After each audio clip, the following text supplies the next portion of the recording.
खानसार का ताज भले ही वर्धा राजा मन्नार के सिर पर सजा हो, पर खौफ सिर्फ एक नाम का है, देवा।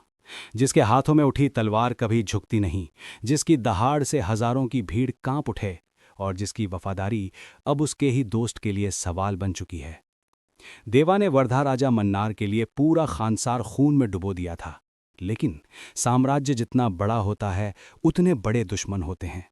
वर्धा अब राजा बन चुका है, पर उसके तख्त पर बैठने से पड़ोसी साम्राज्यों में आग लग जाती है। हर कोई जानता है कि असली ताकत वर्धा के पीछे खड़े देवा की है।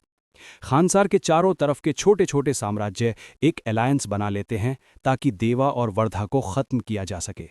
उनकी सेना सिर्फ बंदूकों और तलवारों से नहीं लड़ती, उनके पास भाड़े के हत्यारे, काले कारनामों से जुड़े योद्धा और खूनी कबीले हैं।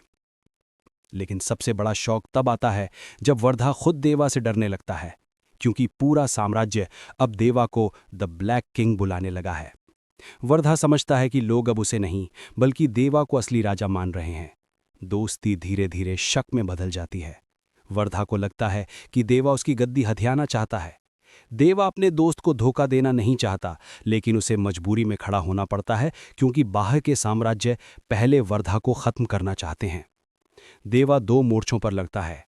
पहला, बाहर की बगावती फौजों से, दूसरा अंदर से वर्धा के शक और राजनीति से।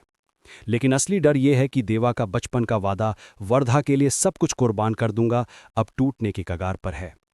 फाइनल बैटल एक ब्लड सोक्ड युद्ध होता है, जहां हजारों की भीड़ में देवा अकेला भेड़ियों की तरह लड़ता है। वर्धा और देवा आमने सामने आते हैं, दोस्ती बनाम साम्राज्य। आखिरी ट्विस्ट, वर्धा को पता चलता है कि दुश्मनों ने उसे धोखा दिया था ताकि देवा और वर्धा आपस में भिड़ जाएं। लेकिन जब तक सच सामने आता है, वर्धा खून में लथपथ जमीन पर गिर चुका होता है। Last scene, the making of a legend. Deva उसे गोद में लेकर खून से सनी जमीन पर बैठा है और खानसार के लोग चिल्लाते हैं, long live the black king. देवा अपने दोस्त की मौत का बदला पूरे साम्राज्य से लेने की कसम खाता है।